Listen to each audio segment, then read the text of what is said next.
Today, we're plunging into a realm where the most fundamental lessons in leadership, clarity, and just unflinching accountability are forged. Not in a classroom, but in the crucible of combat. We're talking about a book that has sent ripples, maybe even seismic shifts across both military and business landscapes. Extreme Ownership, penned by two Navy SEALs, Jocko Willink and Leif Babin. That's right. And this isn't just a collection of battlefield narratives, though it's definitely saturated with them. It's a profound distillation of leadership principles learned under the most intense life and death pressure imaginable. These aren't abstract theories, you see. They are battle-hardened truths, translated into actionable wisdom for any team, any leader, really any individual striving for mastery. Our mission today is to extract those, razor-sharp truths, exploring how these principles, born in the inferno of conflict, offer invaluable guidance for you, no matter what battlefield you find yourself navigating. Okay, so let's unpack this then. Let's explore how a mindset of total unyielding responsibility can be the singular force that transforms, pretty much everything. At the very heart of this deep dive lies the foundational principle, right? The one that defines the entire philosophy: extreme ownership. And to truly grasp its depth, its origin is crucial. It begins in the intensely hostile streets of Ramadi, Iraq, back in 2006. Ramadi in 2006, yeah. It wasn't just a city. It was the epicenter of the insurgency, a total war zone, as the book describes it. You have to imagine the relentless pressure, every street corner a potential ambush, every building hiding a determined enemy. It was the place where devastating improvised explosive devices, IEDs, were a constant threat, and snipers were, a daily reality. The decisions made there weren't about quarterly reports or market share. They were about life and death. This was the crucible in which every principle in this book was not merely conceived, but forged and, crucially, proven. Right, and it's against this backdrop of unrelenting danger that we encounter that pivotal event for Leif Babin, what he refers to as the blue-on-blue incident. This was a catastrophic friendly fire scenario where a U.S. SEAL team mistakenly engaged Iraqi soldiers, their own allies. The outcome was just tragic. Significant injuries and even a death. It was horrific. A gut-wrenching event. Leif Babin describes the immediate, almost instinctual internal struggle to assign blame. In such a complex, high-stakes failure, there are always myriad factors. Always. He could meticulously list them. A last-minute change to the plan that hadn't been fully communicated, ambiguous instructions that led to confusion, delayed timelines that threw off synchronization, friendly force locations that hadn't been properly reported, insufficient positive identification of the target before engagement, and incomplete situation reports, or ice traps. The list was extensive, a cascade of errors, making it easy to point in a dozen different directions. But the pivotal moment, the real turning point for Leif, came during his meeting with Jocko Willink, his task unit commander. Instead of allowing a diffusion of responsibility, instead of accepting the excuses or even letting subordinates volunteer to take the blame, Jocko's questioning was direct, precise, almost surgical. He simply kept asking repeatedly, whose fault is it? That simple yet relentless inquiry just stripped away every layer of external factors, every potential scapegoat. It forced Leif to look inward, to accept that despite the multitude of contributing issues, ultimately the responsibility for his team's failure rested with him and him alone. The profound realization came, and he declared, there was only one person to blame for this. Yeah. Me. I am the commander. I am responsible for the entire operation. There is no one else to blame but me.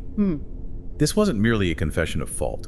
It was a profound act of taking full, undeniable, total responsibility for the entire outcome. And the immediate impact of this confession was truly remarkable, wasn't it? Instead of being relieved, the military term for being fired from command, Leif's superiors, from his commanding officer to the command master chief, actually increased their trust in him, and perhaps even more importantly, his own SEALs, who had observed the entire situation and likely expected some kind of blame-shifting exercise, gained immense respect for his unwavering ownership.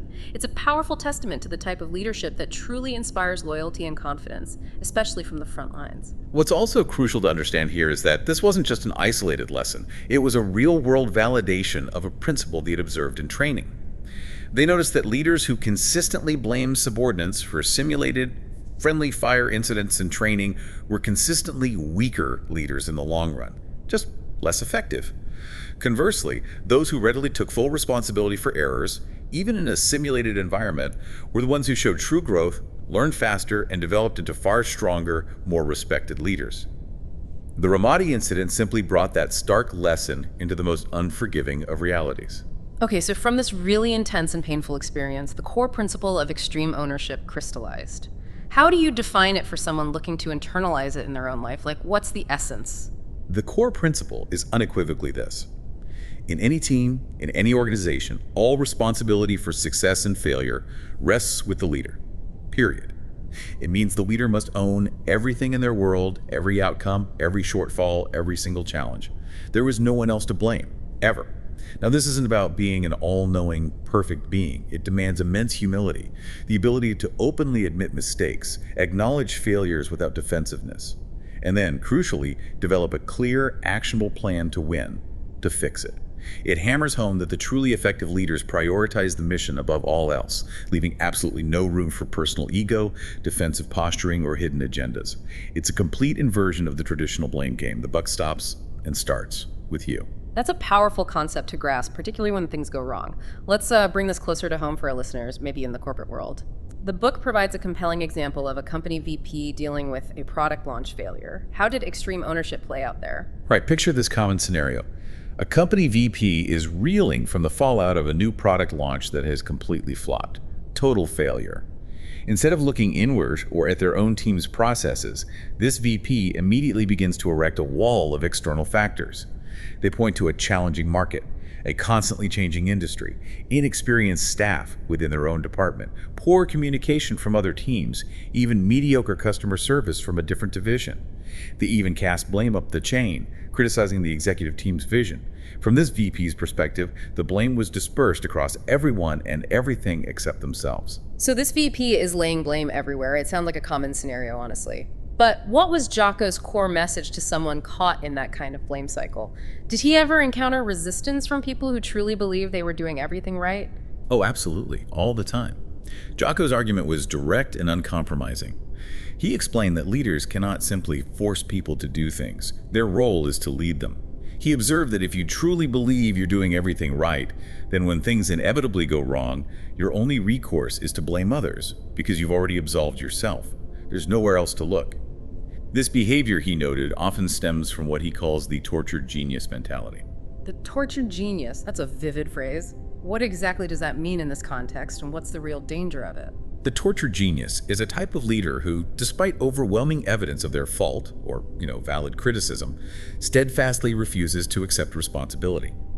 They consistently generate excuses, deflect blame onto everyone else, and often remain convinced of their own superior intellect or genius, which they believe others simply fail to appreciate or execute upon properly. The insidious danger here is that this mindset isn't just unproductive, it's cancerous. It corrodes team morale, stifles initiative, and creates a culture of finger-pointing rather than problem-solving and proactive growth. The energy that should go into fixing problems is instead consumed by defending one's own perceived infallibility. It's exhausting.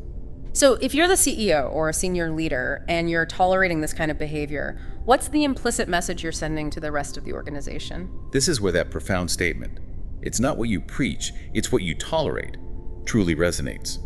If a CEO or any leader tolerates this blame-shifting, tortured genius behavior from someone on their team, they are implicitly setting a standard that excuses are acceptable.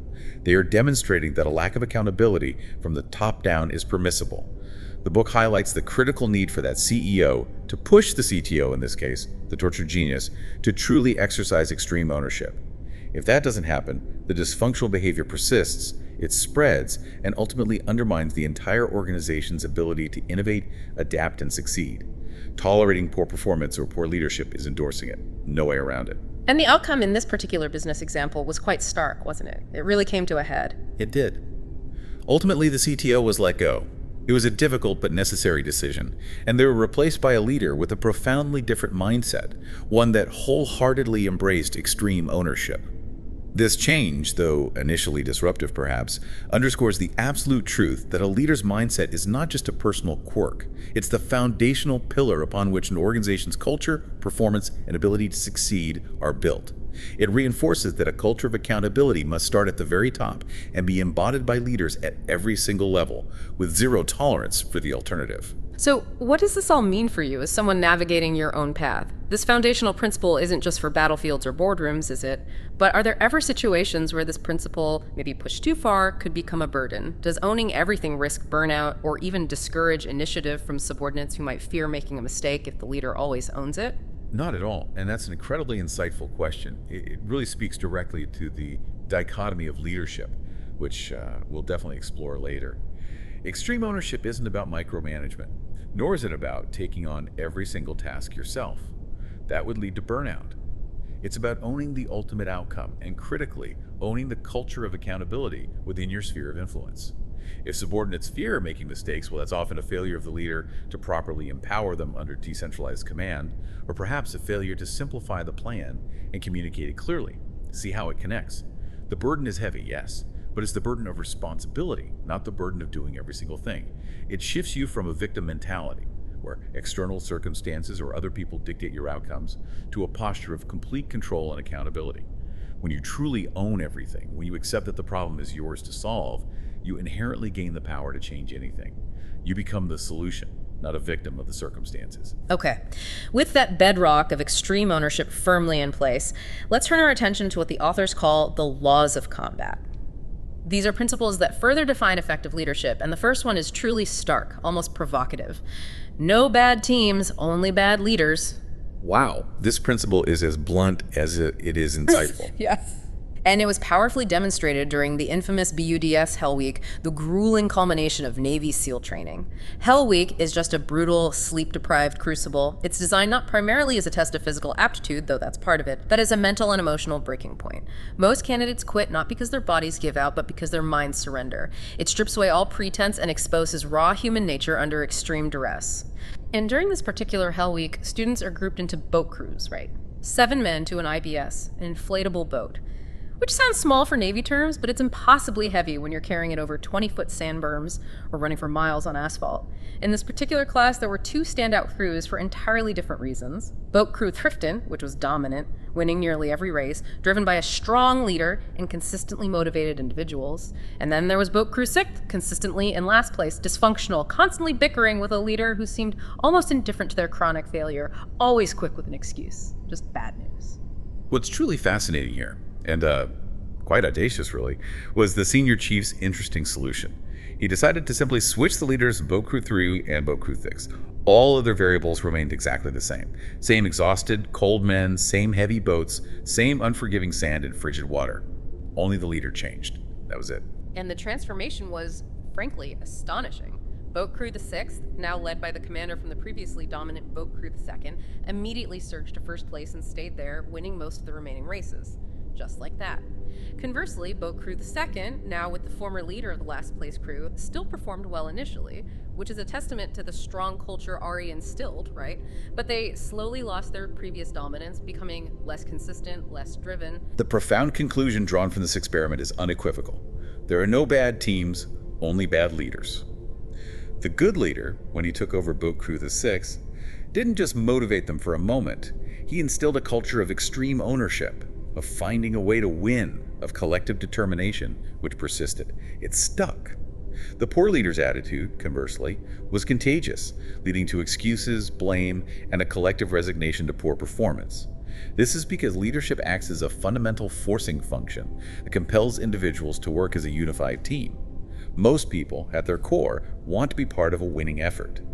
But they absolutely need the right motivation, the right direction, and the right unwavering example from leadership to achieve it. So the core takeaway is truly stark. There are no bad teams, only bad leaders. For the listener, what's a simple way to think about this? Is it kind of like a conductor in an orchestra, where the quality of the music ultimately reflects the conductor's skill, regardless of the individual musician's talent? Precisely. That's a great analogy.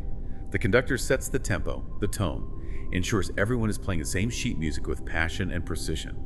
If the orchestra sounds disjointed, lacks cohesion, or simply performs poorly, you don't blame the violins for being bad violinists. You look to the conductor's leadership, their ability to inspire, to instruct, to unify, and to demand excellence. If the music falters, it's the conductor who owns the ultimate outcome. It means if your team is underperforming, the first place you look isn't at the individual team members. You look in the mirror. It's on you, the leader, to inspire, direct, and motivate them to a higher standard, or perhaps to remove whatever obstacles you, as a leader, are inadvertently placing in their path. You own it. Okay, we've established the need for belief. Now let's talk about ego. We've talked about the absolute necessity of believing in the mission, but what happens when that belief maybe tips into overconfidence, or just plain ego? That's where our next critical principle comes into play, a silent killer of leadership that's actually woven throughout every challenge we've discussed so far. Check the ego. How does ego get in the way of even the most well-intentioned leaders, particularly in these high-stakes environments? That's a profound point, and it's a constant battle. For every leader, really. Ego, while often a powerful driver for success in early stages, can quickly become an utterly destructive force if it's left unchecked. The book highlights a particularly prevalent issue among some special operations units, including, yes, certain SEALs, who unfortunately developed a mindset of being a cut above regular Army or Marine units. This inflated sense of superiority born of ego created immense friction and an us versus them mentality, even among allied forces who are ostensibly fighting the same enemy. It's counterproductive. Yeah, the book gives a truly powerful example of this. A new, well-equipped Iraqi unit, along with their enthusiastic but maybe overly confident U.S. advisors, arrived in Ramadi. Despite the existing SEAL platoon having critical, hard-won battlefield experience, the new unit, driven by their own sense of superiority, flat out refused to coordinate with them, just wouldn't do it. Their overconfidence and arrogance led them to reject life-saving advice, putting themselves and others at unnecessary, often fatal risk. It's a stark reminder that competence can be undermined by unchecked ego. And Jocko's direct order to his platoon commander in that situation was a perfect, unvarnished illustration of what it means to truly check the ego at the door. He told him, "The enemy is outside the wire. They are the target. You do everything you can to help these guys. If they outperform your team and take over your mission, fine. We'll find you another one. Our mission is to defeat this insurgency. We cannot let our egos take precedence over doing what is best to accomplish that." This really drives home that ego clouds and disrupts everything. Planning, the ability to receive good advice, the willingness to accept constructive criticism, and even basic self-preservation. When personal agendas, the desire to be right or to look good, become more important than the team and the overarching mission, performance inevitably suffers, often catastrophically. We saw this with the tortured genius CTO whose ego prevented him from admitting fault. I've certainly encountered people like that, and honestly, sometimes a bit of that genius's complex can even be attractive at first glance, can't it? What's the real insidious danger of unchecked ego in a leader beyond just the obvious blame shifting? And there's another great example from the book, a drilling superintendent named Gary struggling with a difficult subordinate. Yeah, the insidious danger of unchecked ego is its quiet erosion of trust and its fundamental incompatibility with true learning.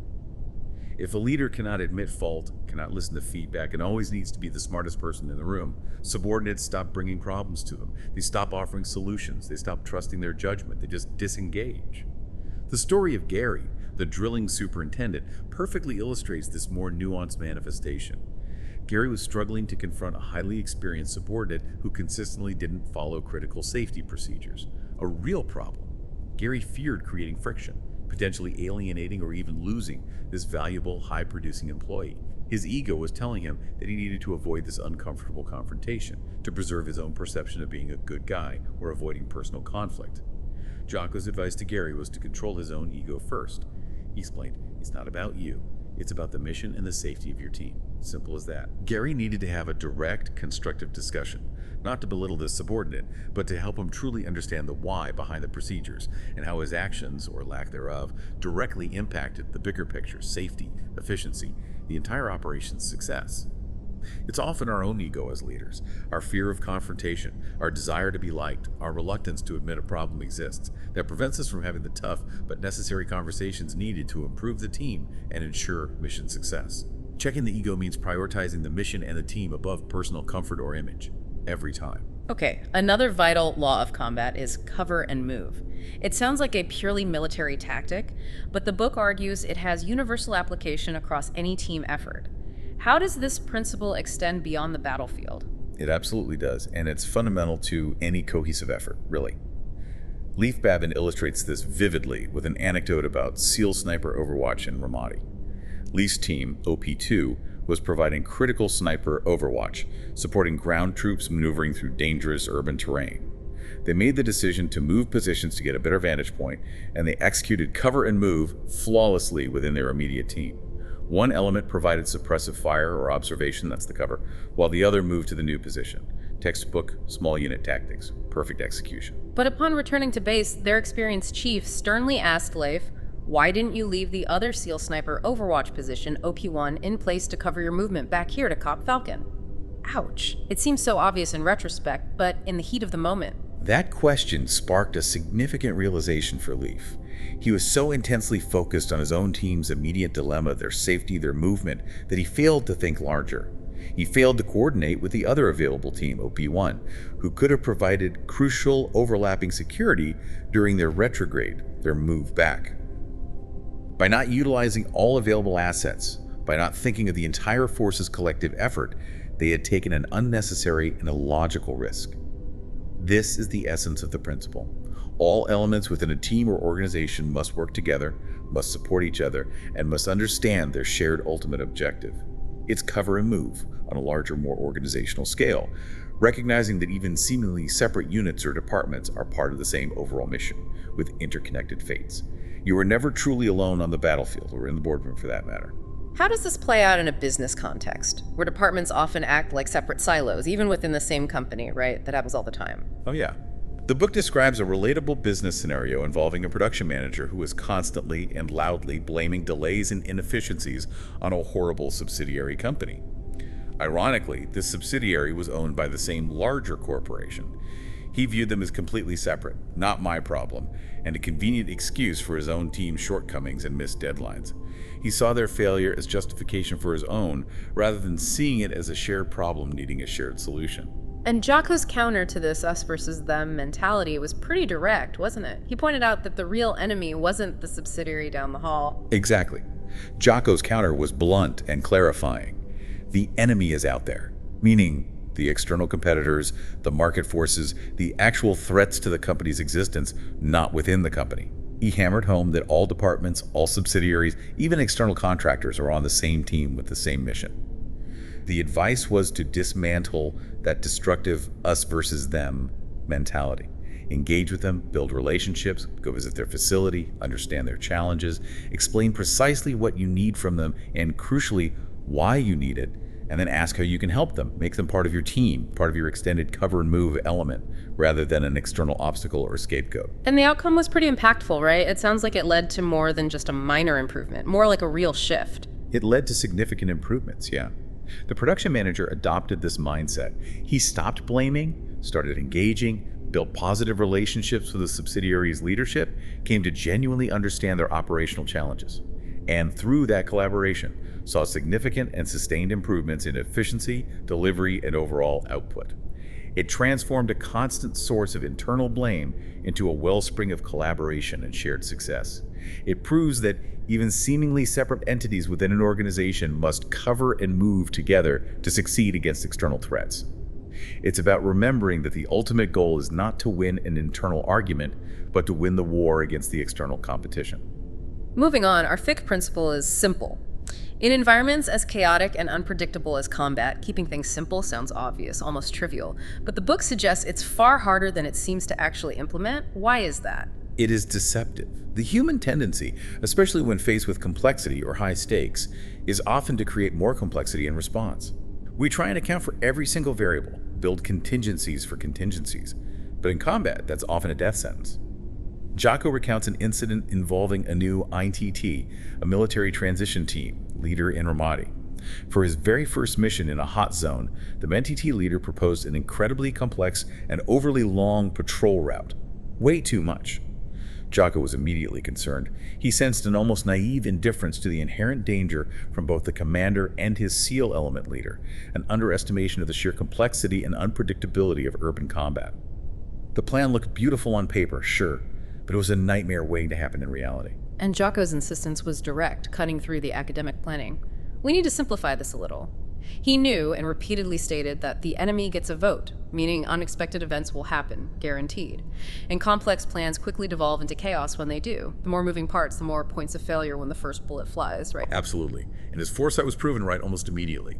The MNTT leader reluctantly agreed to a simpler, shorter route. They had barely begun the patrol when they were immediately attacked, hit hard. Because the plan was simplified, because everyone understood their role and the mission's intent clearly, they were able to react decisively, adapt quickly. And the simplified plan, paradoxically, was the very thing that saved their lives. This illustrates the principle. Combat, like life, has inherent complexities. Simplifying as much as possible is crucial for success. Plans and orders must be communicated simply, clearly, and concisely. Everyone, from the most senior commander to the most junior frontline soldier, must understand their role, the overall mission, and what to do in contingencies. And here's the crucial part of extreme ownership again. If your team doesn't understand, you have failed to simplify. Leaders must also actively encourage frontline troops to ask clarifying questions without any fear of looking ignorant or stupid. This principle translates perfectly to the business world, doesn't it? Yeah. Especially when things like bonus systems or operational procedures get overly complicated, almost to the point of being self-defeating. Absolutely. It happens all the time. The book describes a scenario where a plant manager and chief engineer collaborated to create an extremely complex bonus system for their employees. It was meticulously designed, layers upon layers, intended to motivate, but it yielded absolutely no real and significant uptick in performance. Nothing. The fundamental problem was precisely what Jocko identified. Employees didn't understand how their individual actions directly impacted their bonus. The connection between effort, specific results, and reward was completely obscured by the layers of complexity and calculations. It was a well-intentioned system that failed to incentivize because it failed to be understood. People just tuned it out. Jocko's insight was that people generally take the path of least resistance. If a system, no matter how clever or well-intentioned, is too complex to readily grasp, they simply won't engage with it effectively. It just becomes background noise, right? Exactly. The solution was revolutionary in its simplicity. Drastically simplify the bonus plan down to just 2 to 4 clear, measurable metrics. Things like weighted units produced, a quality score, adherence to safety protocols, whatever made sense for that context. These metrics were then posted publicly, so everyone could see exactly where they stood and how their work directly impacted their potential earnings. Total transparency. The outcome was immediate and profound. Employees understood the system, they saw the direct link between their actions and their reward, and the bonus instantly became a real, tangible incentive, directly increasing productivity. It shows that simplicity isn't about dumbing things down. It's about achieving crystal clarity, which is the true driver of engagement, ownership, and results. Complexity saps energy. Simplicity creates velocity. Okay, principle 6 is prioritize and execute. This is a skill tested under unimaginably brutal pressure, as Leif Babin experienced in what he called the Ramadi Hornet's Nest. For many of us, the feeling of being overwhelmed by multiple urgent tasks is common. But imagine that feeling, amplified by machine gun fire and an imminent explosion. That's a different level. That's precisely the scenario. Leif's team found themselves trapped in a 4-story building in Ramadi, under relentless, overwhelming machine gun fire from multiple directions. And then, as if the situation wasn't dire enough, multiple critical immediate problems arose simultaneously. A SEAL was seriously wounded, their primary exit was blocked by a heavy chained iron door. And perhaps most terrifyingly, a hidden IED was discovered, poised to explode at any second.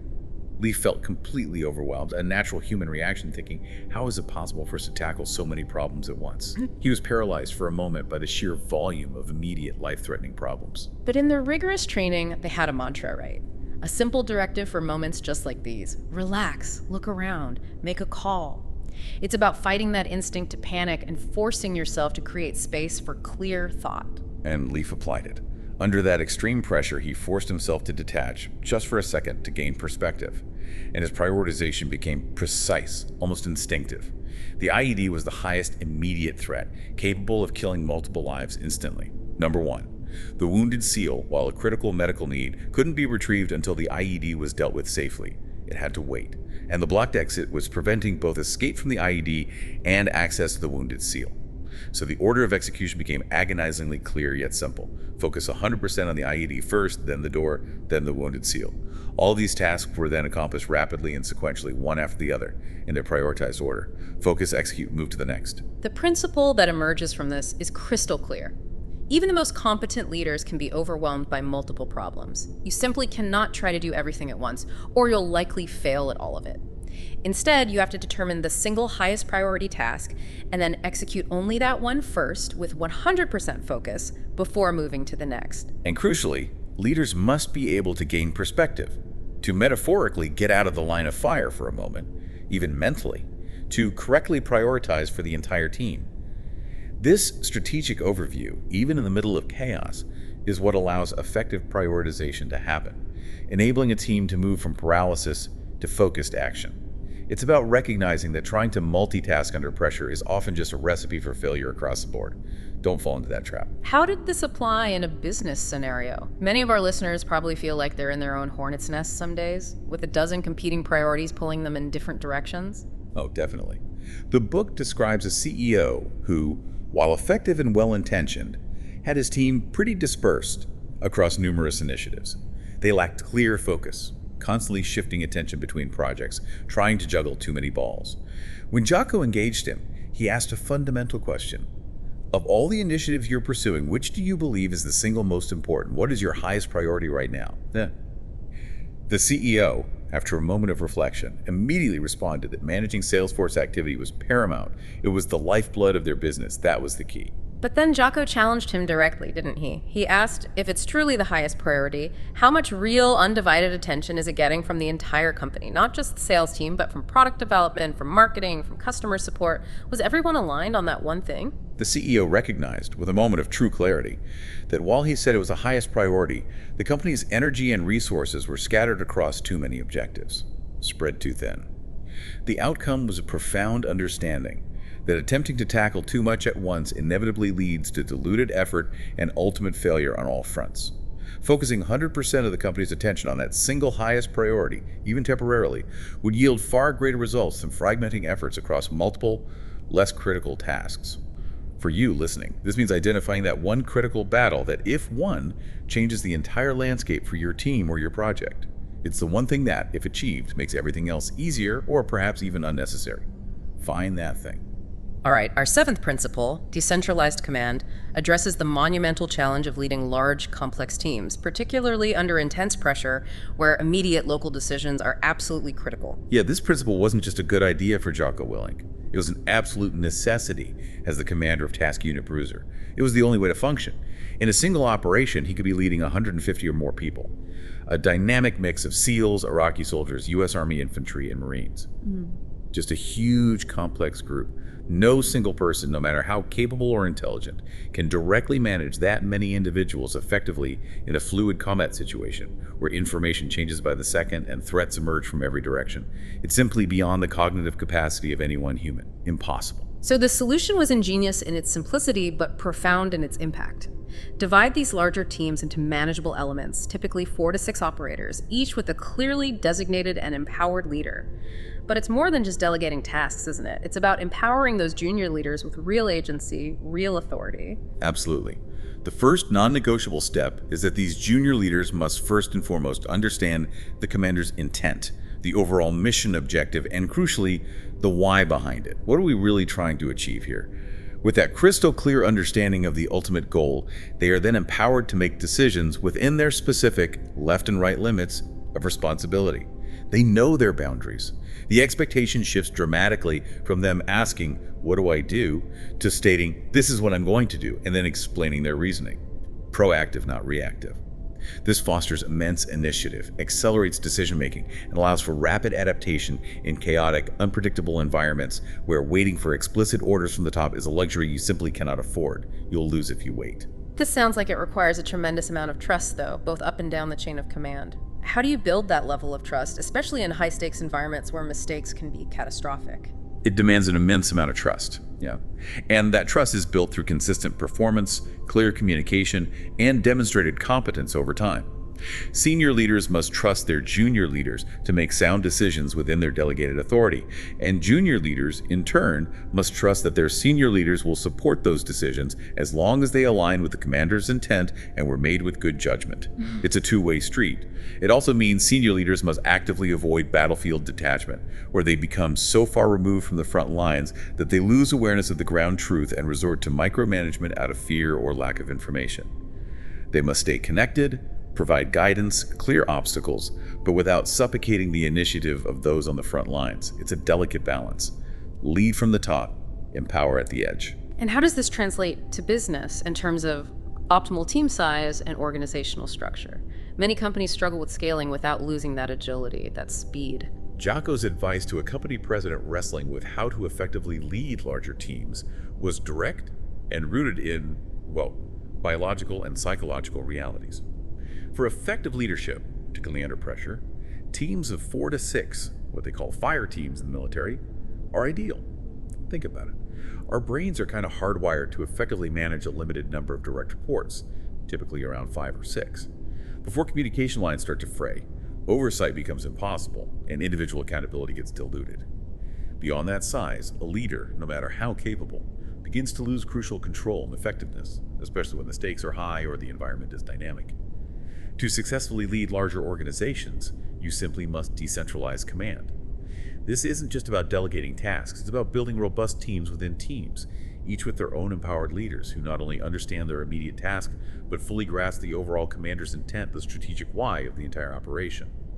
This allows for rapid decision-making at the edges, where information is freshest and most relevant, without constant micromanagement from the top. It pushes the decision-making authority down to those closest to the action. Right. If we connect this to the bigger picture, it really highlights that simplicity in communication is absolutely vital for decentralized command to actually work effectively. If the overall mission, the why, is clearly articulated and understood, then junior leaders, understanding that core intent, can make effective decisions and take initiative without needing constant explicit orders or having a senior leader peering over their shoulder. It fosters a proactive rather than reactive organization, much more agile. Okay, next up is plan. And this principle also starts with a bit of a confession from Leif Babin about his early misconceptions of military planning. He initially saw it as more bureaucratic than beneficial, right? That's right. Leif initially believed that military mission planning was often unnecessary and onerous, focused more on impressing instructors with elaborate, sometimes 70-plus slide PowerPoint presentations, filled with intricate diagrams and detailed timelines that looked great but weren't practical. The result was that valuable time was wasted on visual bells and whistles, on making things look impressive, while neglecting the critical aspects of the plan itself, and most importantly, the actual understanding of the troops who would have to execute it under fire. It was planning for the sake of presentation, not for the sake of execution. A common trap. Jocko's redirection here was, again, cutting straight to the core. He told them to forget all this crazy PowerPoint. The true test for a good brief is whether the troops who are going to execute the operation actually understand it or not. It sounds so simple, but it's a profound reorientation, isn't it? It's a complete paradigm shift. He insisted on simplifying for the minimum common denominator. This means that even the youngest machine gunner, the newest member of the team, needed to fully understand their specific role, the broader tactical plan, and, most crucially, the overall commander's intent. If your team, he asserted, doesn't understand the plan, you have failed to plan effectively and to simplify its communication. The ownership falls on the leader. The focus was shifted entirely from impressive visuals to clear commander's intent, explicitly explaining the why of the mission and the desired end state, rather than getting bogged down in every minute detail. He also encouraged delegating those specific tactical details down to junior leaders, which gave them ownership, empowered them, and simultaneously provided senior leaders with a broader, higher-level perspective to manage the overall fight. So how did this transform the Bruiser SEALs planning process in practice? What did their briefs actually look like once they adopted this new approach? Less PowerPoint, I assume. Oh yeah, radically different. They shifted to much simpler briefs, using readily available tools like large maps, hand-drawn sketches on whiteboards, or even just marking things out in the dirt sometimes. Whatever worked to convey the plan clearly. The emphasis was on clear, concise communication, not elaborate visuals. Crucially, they involved the troops directly in the planning and briefing process. They asked probing questions, had individuals brief their own sections of the plan, and encouraged continuous feedback and questions. This ensured deep understanding, fostered critical thinking, and built genuine ownership at every single level. And post-operational debriefs became a disciplined, routine process. Absolutely critical. They rigorously analyzed what went well, what went wrong, how can we adapt and improve for next time. This continuous, brutally honest self-examination was vital and led to constant, rapid improvement, learning from every success and, importantly, every failure.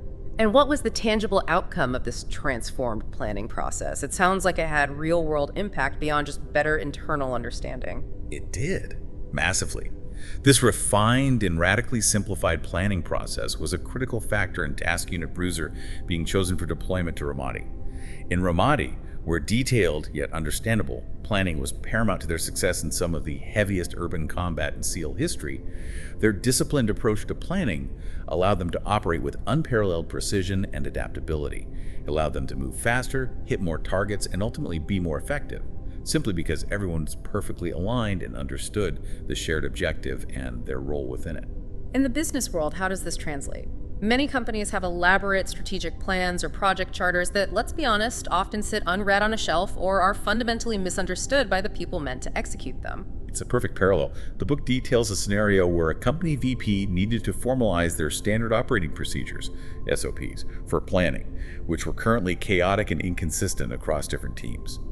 Jocko and Leif helped them adapt these military planning frameworks for business, emphasizing repeatable processes, focusing relentlessly on clear communication of intent, and ensuring every team member understood their role and the why behind the plan. The outcome was a marked increase in decisiveness on the front lines, far greater team ownership of tasks because everyone truly understood the mission, and significantly improved execution across the board. It's about building a common language and a common simplified method for planning that everyone understands, believes in, can actually execute when things get busy or stressful. The complexity isn't in the plan itself, but in the environment it addresses. Keep the plan simple. Okay, our ninth principle, decisiveness amidst uncertainty. This one again highlights the terrifying real-world choices leaders face, exemplified by the legendary Chris Kyle and a critical sniper overwatch decision. Heavy stuff. This is a truly gripping scenario, yeah. Chris Kyle, the famous American sniper, and Leif Babin found themselves providing sniper overwatch. Chris identified what appeared to be a man with a scoped weapon in a building window, a potential threat. The dilemma was immediate and immense. There was intense pressure from a U.S. Army company commander on the ground to engage, to take the shot, to neutralize the potential threat immediately. But Chris, with all his unparalleled experience, could not positively identify the target or its hostile intent with 100% certainty. There was a doubt, a nagging uncertainty. Something wasn't quite right. And Leif Babin, as the platoon commander, faced his own profound internal struggle in that moment. The fear of not taking the shot and potentially having U.S. soldiers die because of that inaction was immense. The weight of that potential outcome must have been crushing. But the counter fear was just as powerful and morally agonizing. Taking the shot and inadvertently killing a friendly, a U.S. soldier, how do you possibly make that kind of irreversible decision with such incomplete information under that kind of pressure? In that moment of intense pressure, with the lives of his men potentially hanging in the balance, Leif recalled a basic safety rule his father had instilled in him since childhood, a fundamental principle of firearm safety: know your target and what is beyond it. That simple yet fundamental rule, often recited for hunting or sport shooting, made the decision agonizingly clear in that combat situation. Do not take the shot. You cannot fire if you cannot be 100% certain of your target, and that there is no risk to friendly forces or innocent civilians. Even under extreme duress, the basic rules, the fundamental principles must hold. Discipline. What's truly fascinating here, and frankly chilling, is the shocking revelation that followed shortly after. They discovered they were looking at the wrong building entirely. The building where the sniper was seen actually had U.S. soldiers positioned within it. The sniper Chris Kyle had sighted was, in fact, a friendly U.S. soldier peering out a window with his own scoped rifle doing his job. It was an optical illusion, a terrible misinterpretation that could have led to another blue-on-blue tragedy. Just unthinkable. Leif's relief and profound gratitude for Chris's initial judgment and his own final decision were immense. A visceral understanding of the principle solidified by near catastrophe. This experience underscored the absolute truth. There is no 100% correct solution. The picture is never complete. Leaders must become comfortable, indeed adept, at making crucial decisions with incomplete information. Information is always imperfect. They must also be prepared to adjust those decisions quickly and decisively as new information emerges. Be ready to pivot. Crucially, some decisions, like firing a weapon at another human being, are irreversible. In those cases, extreme caution and adherence to fundamental rules are paramount. The temptation to wait for perfect information, however, often leads to paralysis, indecision, and ultimately, failure to act when action is most critical. A good decision executed now is often far better than a perfect decision never made. And this indecision can be just as paralyzing in the business world, right? Even if the stakes aren't literally life and death. The example of the feuding executives illustrates this perfectly. Indeed. The book describes a CEO who was utterly paralyzed by indecision regarding two critical but constantly feuding executives, Eduardo and Nigel. Their incessant conflict was severely impacting the company's performance, creating internal divisions and stalling progress. The CEO knew this, acknowledged it, but was afraid to act. He was afraid to lose their technical knowledge or deal with the potential team reaction and perceived chaos if he made a move. He was essentially waiting for the perfect solution, or maybe hoping the problem would just resolve itself. which it rarely does. Jocko's assessment was, as always, direct and devoid of sentimentality. These weren't stellar leaders, given their disruptive behavior. Their conflict was unequivocally detrimental to the entire company, and they were likely already interviewing elsewhere anyway, mentally checked out. His decisive advice was as simple as it was bold. Let them both go. Just rip off the Band-Aid. Jocko countered the CEO's concerns about losing technical knowledge or team reaction by asking piercing questions. Are they truly irreplaceable? Is their loyalty to dysfunctional leaders beneficial to the company long term? Is the fear of temporary disruption outweighing the current ongoing detriment they're causing?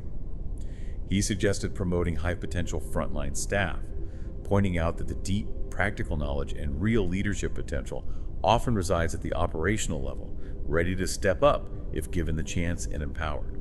So what does this all mean for you, our listener? In any leadership role, you will face situations where you lack perfect information, where the data is incomplete, and where the human element is messy and unpredictable. That's just reality.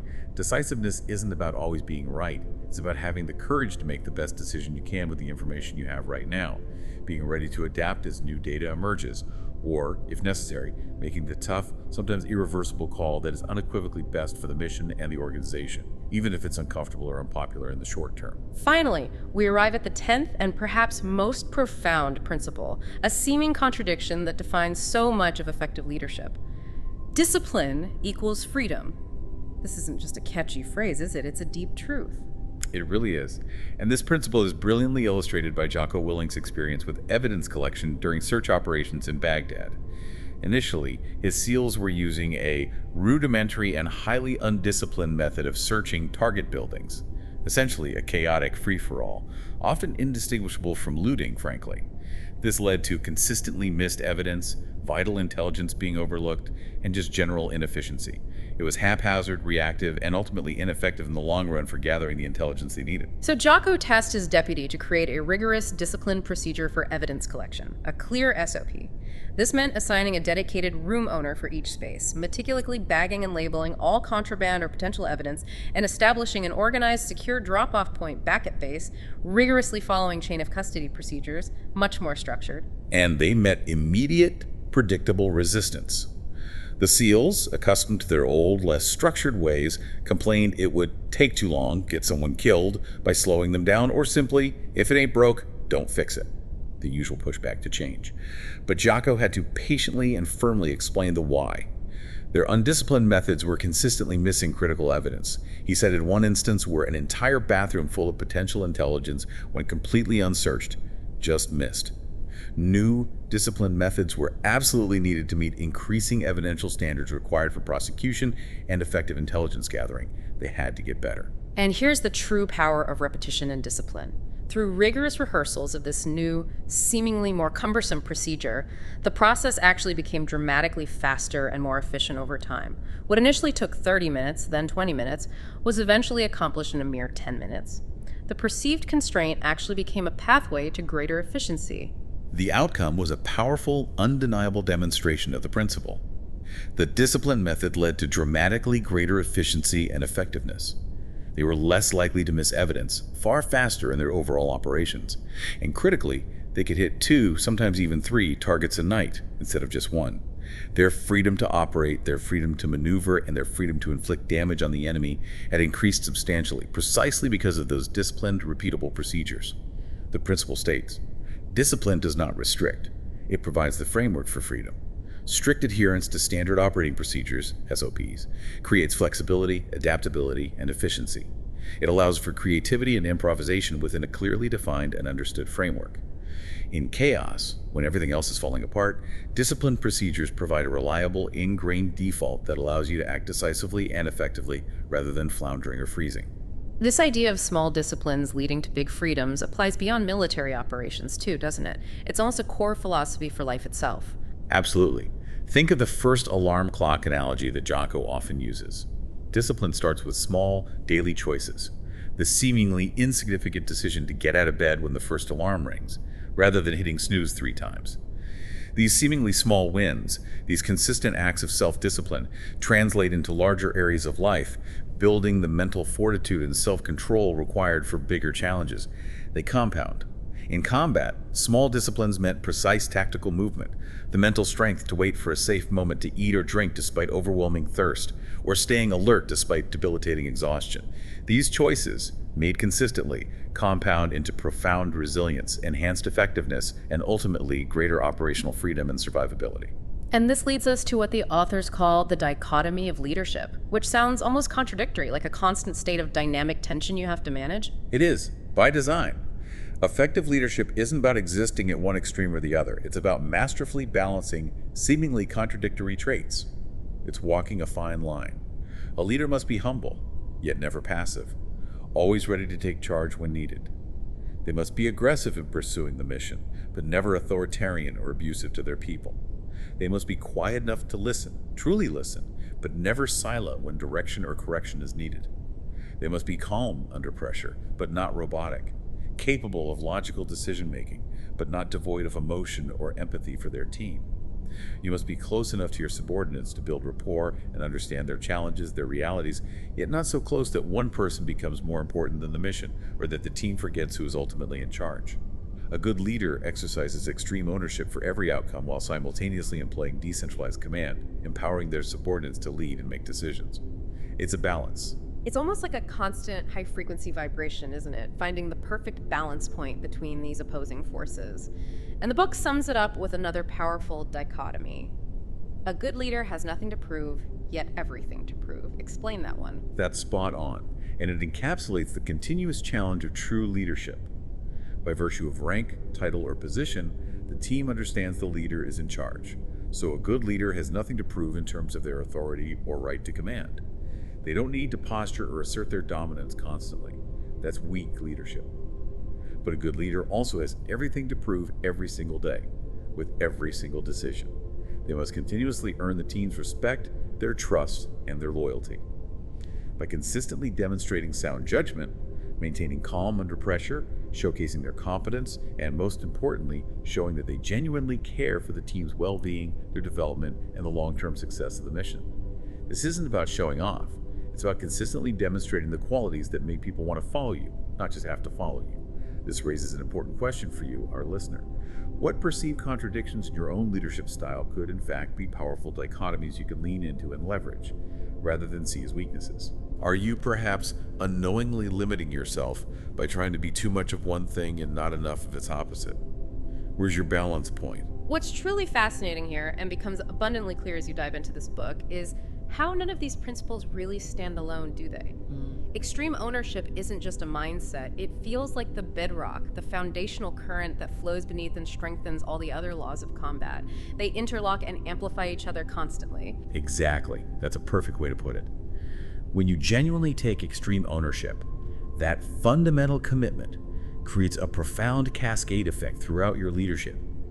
You will find yourself believing in the mission, because its success or failure is now entirely on your shoulders. You have no choice but to believe if you own it. You will strive to simplify, because you're responsible for your team's understanding and execution in complex environments. Complexity becomes your enemy. You will instinctively prioritize and execute, because you're accountable for producing results from chaos. No time for wishful thinking. You will embrace decentralized command because you recognize you can't possibly micromanage everything if you truly own the ultimate outcome, and you must trust your empowered subordinates to carry their weight. And you will understand that discipline empowers because it creates the very framework within which you can operate with unparalleled freedom and effectiveness. They all reinforce each other, creating a truly robust, resilient, and self-correcting leadership framework. One builds upon the next. It's more than just a feedback loop. It's like a virtuous cycle, constantly sharpening your ability to lead and adapt no matter the context. The more you own, the clearer you see, the more disciplined you become, and the better you lead. It just builds. So we've journeyed from the chaotic life and death streets of Ramadi to the often complex boardrooms of a software company, and discovered that the fundamental principles for success are not only surprisingly consistent, but universally applicable. It all starts with that unwavering, non-negotiable commitment to extreme ownership. That's the key. The challenge, though, and where the true work really begins, is not in intellectually understanding these principles. Hearing them is easy.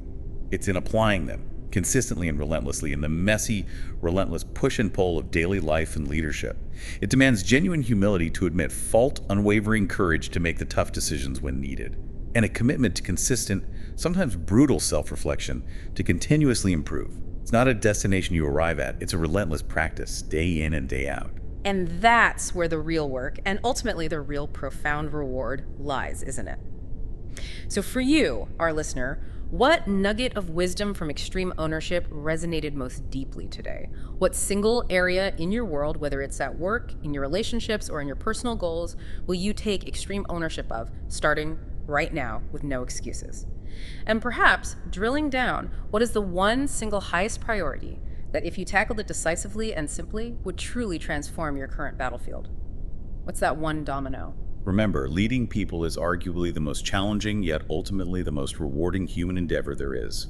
Embrace the burden of command, advance with clarity and resolve into your battlefield, whatever that may be, and with disciplined determination, lead and win. That's all for this deep dive. We hope this exploration hasn't just given you information, but truly powerful tools to sharpen your own leadership and personal mastery. Until next time, keep digging deeper.